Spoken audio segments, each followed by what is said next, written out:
Adoni MLA గారు ఒక representation GM గారికి, సౌత్ సెంట్రల్ జీఎం గారికి ఇవ్వడం జరిగింది. దాన్ని బట్టి మనకు ఇక్కడ 197 ఆర్యుబి ప్రపోజల్ కోసము మన ఎమ్మెల్యే గారు, ఆదోని ఎమ్మెల్యే గారు సౌత్ సెంట్రల్ రైల్వే జీఎం గారికి ఒక రిప్రజెంటేషన్ ఇవ్వడం జరిగింది. దాని ద్వారా మనం ఇక్కడ వచ్చాం.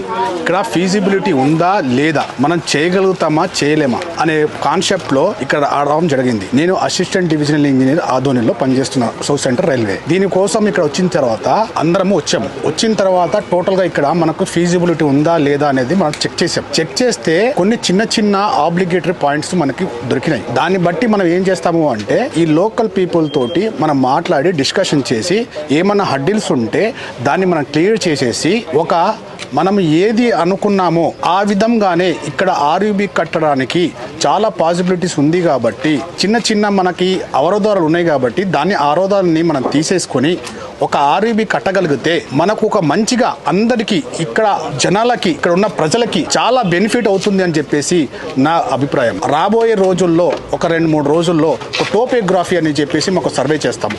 సర్వే చేసిన తర్వాత ఆ సర్వే బట్టి మనకి ఎంత విడ్త్ కావాలి, ఎంత హైట్ కావాలి, ఎక్కడ డ్రైనేజ్ కట్టాలి అనేది టోటల్గా ఒక ఇన్ఫర్మేషన్ వస్తుంది. కాబట్టి ఆ ఇన్ఫర్మేషన్ బట్టి మనం త్వరలోనే మనము ఆదోని ఎమ్మెల్యే గారు ఏమి అనుకున్నారో ఆ విధంగానే ఇక్కడ మనం కట్టడానికి ఒక ప్రపోజల్ని తీసుకుని వస్తున్నాము. ఇది అందరికీ బెనిఫిట్ అవుతుంది.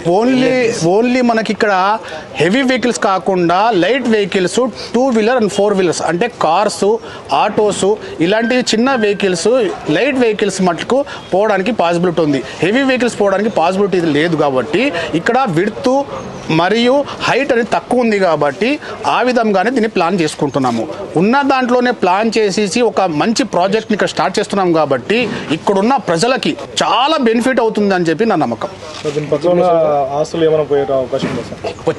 చిన్న త్యాగాలు చేయగలిగితే మనకు 1000 మందికి 1,00,000 మందికి బెనిఫిట్ అవుతుంది కాబట్టి ఒక చిన్న త్యాగం చేయగలిగితే మనకు ఫ్యూచర్లో అందరికి బెనిఫిట్ అవుతుంది అనే ఉద్దేశం. అంతకంటే ఏం లేదు. చిన్న త్యాగం చేయాల్సి వస్తుంది అంతే. చిన్నవి చేయాలి అంతే. ట్రాఫిక్ ప్రాబ్లం అయిపోతుంది, అన్నిటి అయిపోతుంది కాబట్టి ఈ సమస్య అనేది ఇప్పుడుది కాదు, చాలా సమస్యల నుంచి నడుస్తున్న సమస్య. ఈ సమస్యని మనం పరిష్కరించగలిగితే మనకి ఈ ఆదోనిలో ఎక్కడ లేని అంత ఫెసిలిటీ ఈ దీనికి వచ్చేస్తుంది అన్నమాట.